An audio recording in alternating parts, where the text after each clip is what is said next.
অমুকে তো এত নাম্বার পাইছে, সো তুমি কেন পাও নাই?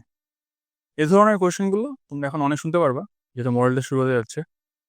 সো এখন বিষয়টা হচ্ছে, দেখো, মেইন অ্যাডমিশন টেস্টে এরকম অনেক থাকবে যারা হচ্ছে কোচিংয়ে বা অনলাইন অফলাইন যেটাই বলো, পরীক্ষাগুলো 60-65 এরকম করে পেত।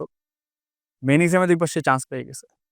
আবার অনেকে এমন থাকবে যে কোচিংয়ের পরীক্ষাগুলোতে দেখবা যে 80+ নাম্বার পেত, অলওয়েজ 75-80 এরকম পেত, বাট মেইন এক্সামে আনফরচুনেটলি কোনো কারণে হয়নি। তো এটা হওয়ার একটা বড় রিজন হচ্ছে স্ট্রেস, এক্সাম হল স্ট্রেস।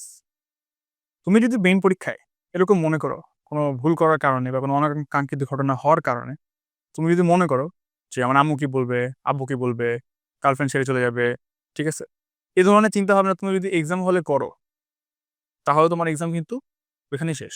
ঠিক আছে, এক্সাম খারাপ হবে অনেক। পরীক্ষা হলে এই লোকে কি বলবে, কে কি বলবে, এগুলো কখনো চিন্তা করা যাবে না।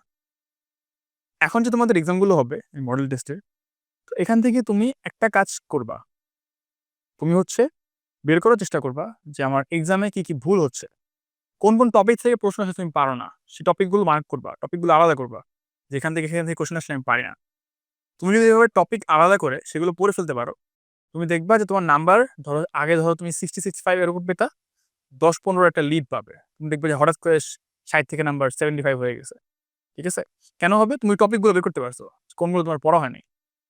এখন মোটামুটি দেখবো অনেকেরই একবার সিলেবাস হয়ে গেছে, পুরো অ্যাডমিশনের যে সিলেবাসটা মেডিকেল অ্যাডমিশনের। তো এখন তোমার কাজ হচ্ছে এক্সাম দেওয়া, বেশি বেশি করে এক্সাম দিয়ে ভুলগুলো বের করা। আর কোন আন্টির মেয়ে, কোন আন্টির ছেলে কত পাইছে, এটা নিয়ে তোমাকে অনেক সময় দেখবো বা প্রায় অনেকে ফ্যামিলিতে বলে হবে, কিন্তু এই দুটো নিয়ে খুব বেশি স্ট্রেসড আউট হওয়া যাবে না। তুমি মনে রাখবা যে মেইন এক্সামে তোমার একটাই উদ্দেশ্য থাকবে, যে চান্স হোক বা না হোক, পরীক্ষা যেমনই হোক, তোমার উদ্দেশ্য থাকবে তোমার যদি স্যাটিসফ্যাকশন থাকে যে না, this was my best exam, যে আমার এক্সাম এর থেকে ভালো হতে পারতো না।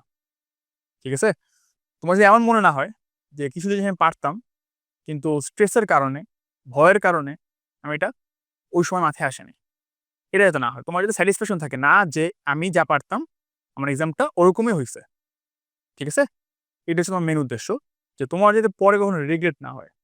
যদি কখনো এরকম মনে হয় যে আমার এক্সাম আর ভালো হতে পারতো, এই রিগ্রেটটা না সারা জীবন থাকবে।